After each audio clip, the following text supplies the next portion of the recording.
उधर शिक्षा के क्षेत्र में सुधार और आधुनिक स्कूलों को लेकर बड़े बड़े दावे होते हैं, लेकिन बांसवाड़ा जैसे जनजातीय इलाके में हकीकत कुछ और ही है। बांसवाड़ा में एक ऐसा स्कूल है जहां स्कूल के नाम पर सिर्फ 2 कमरे हैं, वो भी जर्जर हालत में। बारिश के दिनों में यहां पढ़ने वाले बच्चों के साथ साथ शिक्षकों की जान पर भी खतरा मंडराता रहता है। ये कहानी ये बात बताने के लिए काफी है कि यहाँ शिक्षा को लेकर क्या काम किए गए हैं। क्या है पूरा मामला, रिपोर्ट देखिए।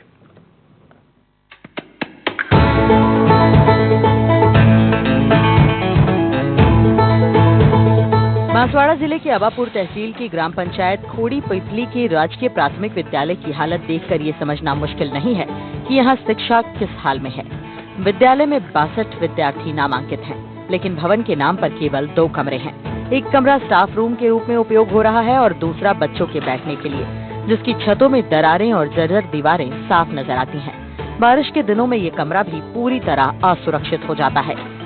अभी हम खड़े हैं बांसवाड़ा जिले के अबापुरा तहसील की राजकीय प्राथमिक विद्यालय खोड़ी पिपली में।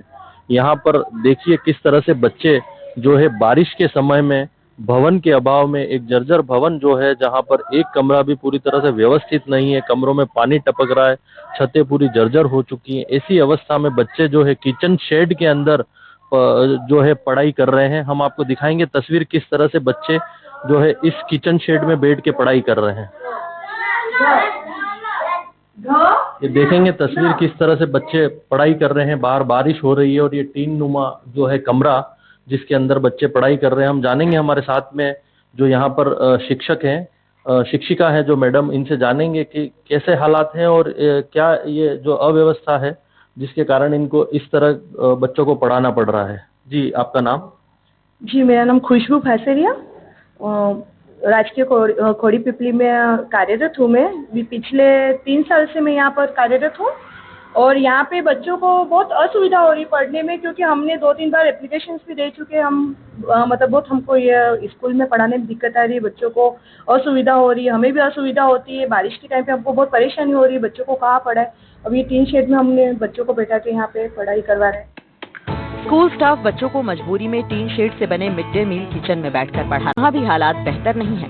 टीन की छत से टपकता पानी और दीवारों से रिसता बहाव बच्चों को कोने की सूखी जगह तलाश कर पढ़ने पर मजबूर करता है। बारिश में तो स्थिति और भी ज्यादा खराब हो जाती है। कई बार बच्चे स्कूल तक नहीं पहुँच पाते। मैं देख पा रहा हूँ कि एक तरफ यहाँ पे पानी है और दूसरी तरफ बच्चे बैठे हुए हैं, तो कैसे आप मैनेज करते हैं? क्या इसको लेकर आपने विभागीय आगे जानकारी दी थी भवन को लेकर? हाँ, हमने 2-3 बार एप्लीकेशन वगैरह दी है, आगे हमने पता भी किया था, पर ऐसा कुछ बजट वगैरह कुछ आया नहीं स्कूल का।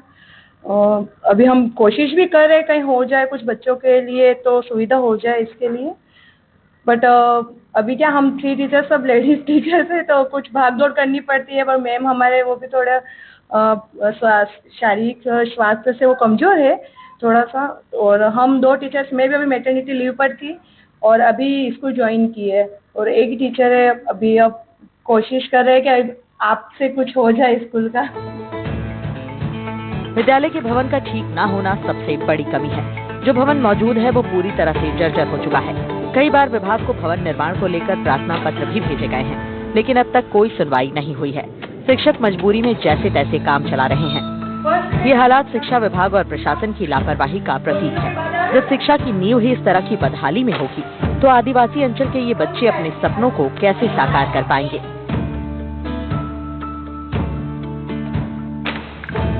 हमारा स्कूल जर्जर भवन हो रहा है और हमने 4-5 बार एप्लीकेशन भी दी थी विभाग में, तो अभी तक कोई कार्रवाई नहीं हुई है। और बच्चों को हम बरसात के समय हम बिठा नहीं पाते हैं, पानी बहुत गिरता है। और ऐसे विभाग ने बोला है हमको कि अगर ज़्यादा बरसात हो, जिसका भवन जर्जर है, तो बच्चों को नहीं बिठाए, तो हम लोग नहीं बिठाते हैं। और कुछ हमारा एक किचन शेड है, उसको हमने ठीक करवा के और उसमें बच्चों को हम बिठाते हैं। देखिए आप बच्चों के किस तरह से हम आपको ये तस्वीर दिखा रहे हैं। एक तरफ बारिश जो है पानी टपक रहा है और दूसरी तरफ बच्चे जो है पढ़ाई कर रहे हैं। लगभग 62 बच्चे यहाँ पर जो है अध्ययनरत हैं और बारिश के जो दिनों में ये हालात बने हुए हैं। निखिलेश सोनी, NDTV, बांसवाड़ा।